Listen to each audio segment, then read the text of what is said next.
अजब गजब, आखिर क्या है मोनालिसा की इस पेंटिंग का रहस्य, जिसकी कीमत है करीब 6,500 करोड़ रुपए। आप में से कई लोगों ने इटली के महान दार्शनिक और पेंटर लियोनार्दो दा विंची के बारे में जरूर सुना होगा।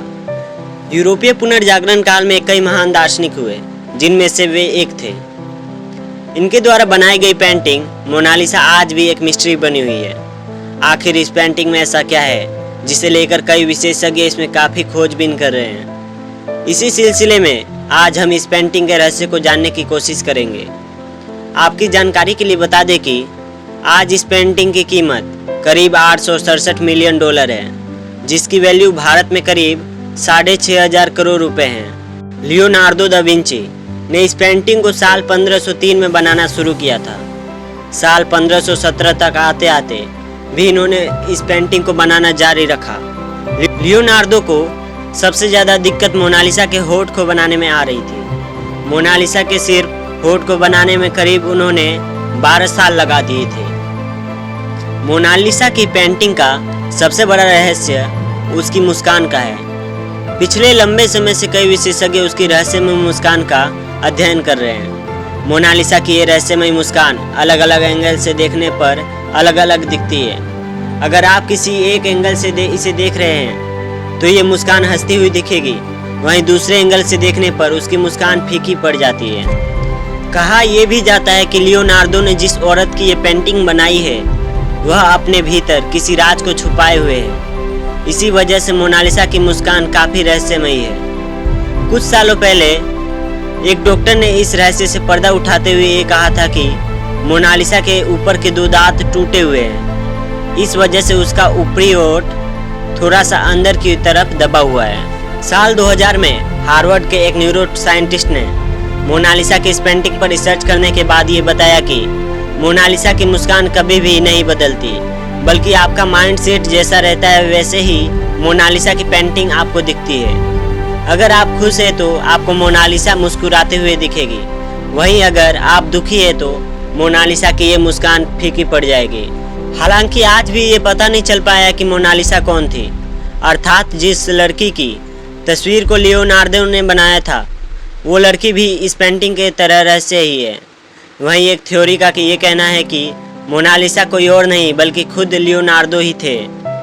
इस पेंटिंग में लियोनार्दो ने खुद को एक औरत के रूप में बनाया था। ये अब तक की सबसे कीमती पेंटिंग है, जिसका मूल्य करीब 867 मिलियन डॉलर है। इसकी कीमत भारत में करीब 6,500 करोड़ रुपए है। अध्ययन में कहा गया है कि लियोनार्दो ने मोनालिसा को चित्रित करने के लिए अद्वितीय रासायनिक सूत्र का आविष्कार किया। अध्ययन के निष्कर्षों के अनुसार कलाकार, जो एक इंजीनियर भी था, ने संभवतः एक अपारदर्शी अंडरकोट बनाने के लिए सीसा ऑक्साइड मिलाया था, जो लकड़ी को ढकने के लिए पर्याप्त मोटा था। एक नई खोज में वैज्ञानिकों को 16वीं सदी के प्रसिद्ध कलाकार लियोनार्दो दा विंची द्वारा चित्रित मोनालिसा के बारे में नए रहस्य मिले। अमेरिकन केमिकल सोसाइटी के जर्नल में जारी किए गए भूतपूर्व शोध के अनुसार पुनर्जागरण चित्रकार ने पेंटिंग में इस्तेमाल किए गए तेल पेंट के लिए एक अद्वितीय रासायनिक सूत्र का आविष्कार किया। फ्रांस और ब्रिटेन के शोधकर्ताओं ने कलाकार के पेंट संयोजन की रासायनिक संरचना को निर्धारित करने के लिए एक्सरे और इंफ्रारेड स्पेक्ट्रोस्कोपी का भी उपयोग करके दा विंची के 2 सबसे प्रसिद्ध पेंटिंग द लास्ट सपर और मोनालिसा के छोटे छोटे टुकड़े का अध्ययन किया। कलाकृति के नीचे की परत में वैज्ञानिकों को सफ़ेद लेड रंग द्रव्य और तेल के अलावा लेड ऑक्साइड के निशान मिले। एक नारंगी रंग द्रव्य जो पेन को सुखाने और गाढ़ा करने में मदद करता है। अध्ययन के अनुसार मोनालिसा सहित दा विंची की बहुत सारी कलाकृतियाँ लकड़ी के पैनलों पर बनाई गई थी। अध्ययन के निष्कर्षों के अनुसार कलाकार, जो एक इंजीनियर भी था, ने संभवतः एक अपारदर्शी अंडरकोट बनाने के लिए सीसा ऑक्साइड मिलाया था, जो लकड़ी को ढकने के लिए पर्याप्त मोटा था। यह अध्ययन प्रसिद्ध पेंटिंग में जनता की स्थायी रुचि को भी दर्शाता है, जिसे कला का क्लासिक इतालवी पुनर्जागरण कार्य माना जाता है। इसके अलावा रसायनज्ञ विक्टर गोंजालेज की अध्यक्षता में फ्रांस के प्रमुख वैज्ञानिक संगठन Centre National de la Recherche Scientifique के शोधकर्ताओं ने लंबे समय से प्रचलित सिद्धांत का समर्थन करने के लिए लियोनार्दो दा विंची की पांडुलिपियों का अध्ययन किया कि उन्होंने अपने पेंट मिश्रण में लेड ऑक्साइड का उपयोग किया था। लेकिन वे कोई निर्णायक सबूत नहीं मिल सका। बाद में उन्होंने पाया कि पेंट के शुरुआती कोट में एक सीसा खनिज था जिसे प्लाम्बो नेक्रिट के नाम से जाना जाता था।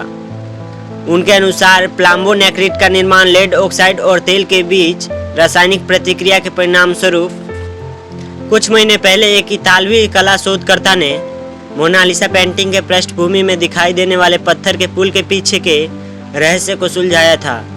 द गार्जियन के अनुसार इतालवी इतिहासकार सिल्वानो विंसेंटी ने कहा कि उन्हें इसमें कोई संदेह नहीं है कि अरेंजो प्रांत में रोमिटो डी लेट्रिना पुल वही था जिसे लियोनार्दो ने रहस्यमय मोनालिसा के पीछे के ग्रामीण परिदृश्य में चित्रित किया था, जो उस रहस्य को समाप्त कर देगा जिसने अनगिनत लोगों को प्रेरित किया। वर्षों से विवाद समाचार आउटलेट ने आगे बताया कि लियोनार्दो ने 16वीं शताब्दी के शुरुआत में फ्लोरेंस में मोनालिसा को चित्रित किया था और दूर के पृष्ठभूमि की तरह तेल चित्रकला में चित्रित महिला की पहचान को लेकर बहुत अफवाह है, जिसे आमतौर पर लिसा डेल जियोकोंडो माना जाता है। ऐसे ही लेटेस्ट पॉलिटिकल न्यूज और मिस्ट्रीज को जारी रखने के लिए हमारे चैनल को सब्सक्राइब जरूर कर लें और बेल आइकन को प्रेस कर ऑल को सेलेक्ट करें ताकि आगे आने वाला अपडेट सबसे पहले आपको मिले।